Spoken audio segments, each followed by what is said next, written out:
மண்மாடு என்னும் ஊரில் இருந்த ஒருவரைக் காண அவரது நண்பர் ஒருவர் தென்னாப்பிரிக்காவில் இருந்து வந்திருந்தார். வந்தவர் தென்னாப்பிரிக்காவின் புகழ்பெற்ற டாக்டர். அவரை சீரடி சென்று பாபாவை தரிசித்து வரலாம் என்று நண்பர் அழைத்தார். வந்திருந்த டாக்டரோ தீவிரமான ராமபக்தர். ஆதலால், நான் ராமனைத் தவிர வேறு எந்த தெய்வத்தையும் தரிசிப்பதில்லை, என்னால் பாபாவை தரிசித்து வர இயலாது என்று மறுத்துவிட்டார்.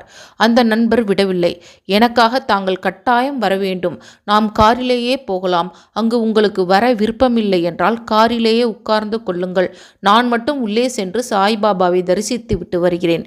வழித்துணையாக மட்டும் என்னுடன் வந்தால் போதும் என்றார் டாக்டர். டாக்டரும் ஒப்புக்கொண்டார். சீரடியில் பாபா இருந்த மசூதி வாசலில் காரை நிறுத்திவிட்டு உள்ளே சென்றார் பக்தர். டாக்டர் நண்பர் காரிலேயே இருந்தார். கொஞ்ச நேரம் சென்றதும் நண்பர் வருகிறாரா என அறிய காரில் இருந்தபடியே மசூதியின் உள்ளே பார்த்த டாக்டர் அங்கே சாட்சாத் ராமனே அமர்ந்திருப்பதை கண்டார். கண்களை கசக்கி மீண்டும் பார்க்க அதே காட்சி. உடனே காரில் இருந்து இறங்கி ஓடி பாபாவின் காலில் விழுந்து ஹே சாய்ராம் என்று கதறி வணங்கினார். எல்லா தெய்வமும் நானே என்று பாபா சொல்வது உண்மையே என்பதை உணர்ந்து வணங்கி ஆசி பெற்று திரும்பினார்.